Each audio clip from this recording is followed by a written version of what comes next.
Well, ladies and gentlemen, it's Thursday here about 5:28.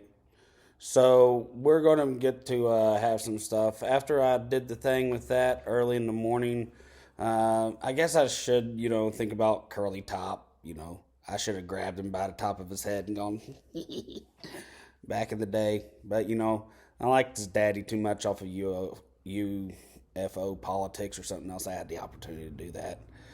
As they just let him do anything, and it's like, I thought about doing that to him and everything else. Mr. Old Rand Paul, when he was down here, he comes down and he used to play on a couple of the playground things back in the day and meet some aunt or cousin. Kentucky's only like, what, 40 minutes away by the way he drives on the interstate before he was a senator. Uh, anyway, just saying about stuff with that. After I did the cousin announcement, I got the 6 a.m. Uh, calling, I better not see you on any of this. And I'm just like, whatever, Rand always runs. Of course, the other guys, after I said, I had a chance to get away with that and everything else, they really went over there and they're the ones that's just like, so they must be the Nazis that like keep him around and kick him some. Simply because he's like, Israel doesn't recognize our people or whatever it is. We don't recognize Israel. I don't support them, and I think we should take their funding from them since they're saying that they're leaving us at the mercy of Axis powers and pushing them over here on us like they pushed them over on Russia and destroyed our ability to get along with them. But then in going along with it, I'm sure it's just a little soundbite, since whoever it is has him on like their text speed dial for something. It's like, can you take care of this or just say a word for us? Ran. I'm like, your people still think because you're in the biggest Nazi diner in the entire world for Nazi deli foods, since they took that from the Jews in World War II as part of their Never Give It Back, and Jason's Deli are discussing all the campaign things and running for presidency with everybody in there who is like, I just don't really care. I hope he goes as far as he can and, messes with the system a little bit. And it's like, but they all hush as soon as I get with like in 3, 4 tables because my hearing was so good back then.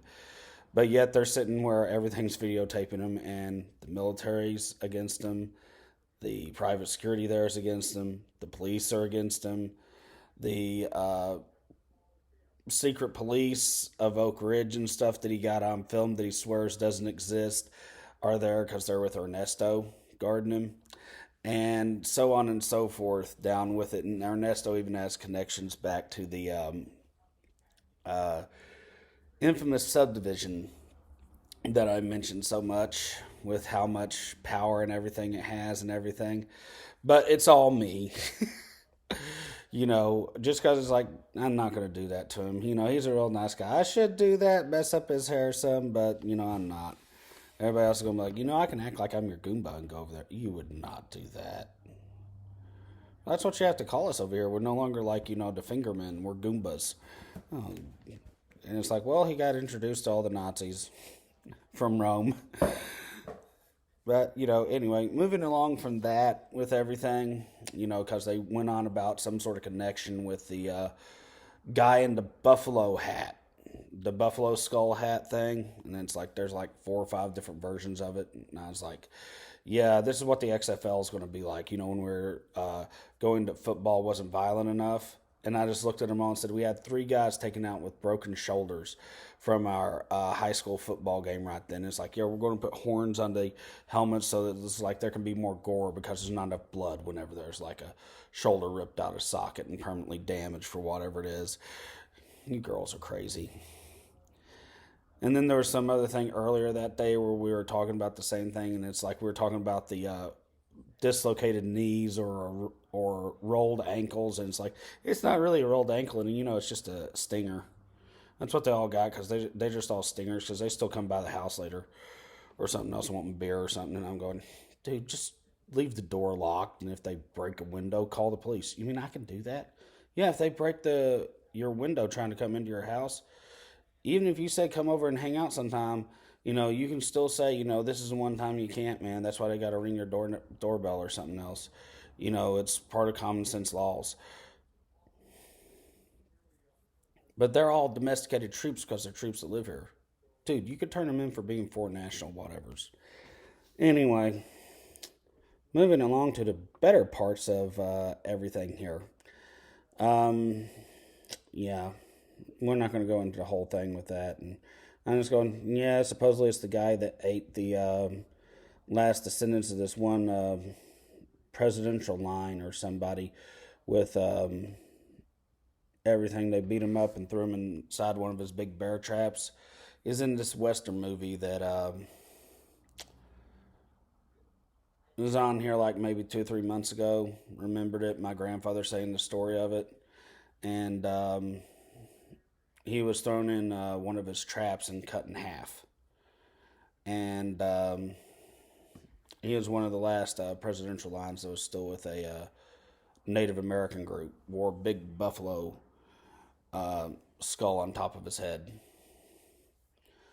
And anyway, looking at that with everything, the guy that I was talking to over it, so he showed up in the Capitol with whatever it is, and it's like there seems to be like one guy chimed in at 10 o'clock saying how it looked like it was stock footage from one thing, and I can say I saw one thing where it looked a lot like training, and I'm going, they ran that training drill too many times and everything else, and just pushed training, unlike the Manchurian candidate thing.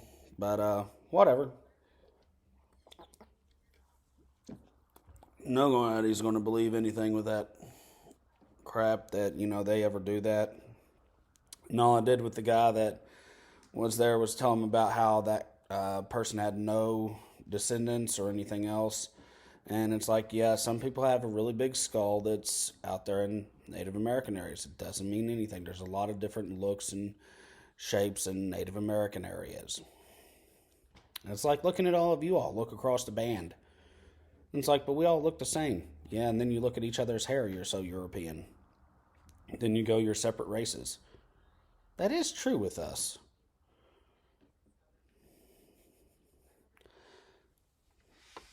Anyway, it's weird with everybody.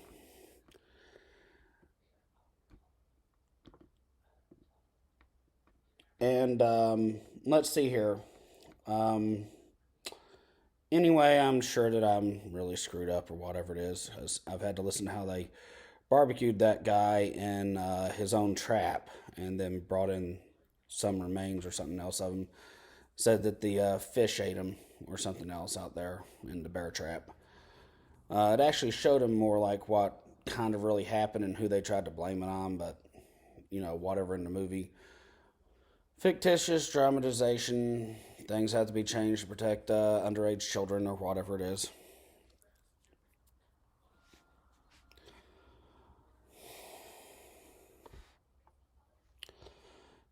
Anyway, I'm looking at the things yesterday from. I'm just going to go ahead and end this one right here.